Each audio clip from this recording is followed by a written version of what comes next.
Сәлеметсіздер ме оқушылар? Бүгін біз логикалық элементтер тақырыбын қарастырамыз. Логикалық элементтер үш түрге бөлінеді: конъюнктор, дизъюнктор және инвентор. Олардың екі стандарты бар: гос-стандарт және антистандарт. Гос-стандартын ресейлік стандарт деп атайды, ал антистандартты америкалық стандарт деп қарастырамыз. Гос-стандартында бізде конъюнкторлар бірінші қатарда орналасқан, дизъюнктор екінші қатарда орналасқан, инвентор үшінші қатарда орналасқан.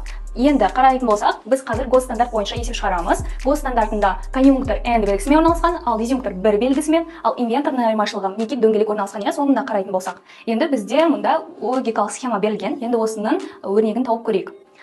Бізде А инвентор берілген, А инвентор, және де бізде қарасаңдар соңында дизъюнктор орналасқан, яғни екеуі бірге былайына жалғанған. Демек бізде екі жақша болады деген сөз. А инвентор жақшаға алып қойсақ болады, егер де ол бір нәрсемен байланысып жатса, әрине.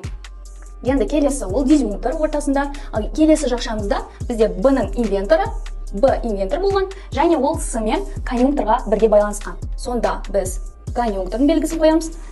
Және де бізде мінекей осындай жауап шығады деген сөз. Осы схеманың логикалық өрнегі осы. Ал енді оқушылар, сұрақтарың бар болса төмендегі чатқа жаза кетеміз. Келесі сабақта соларды талдап көрсететін боламын.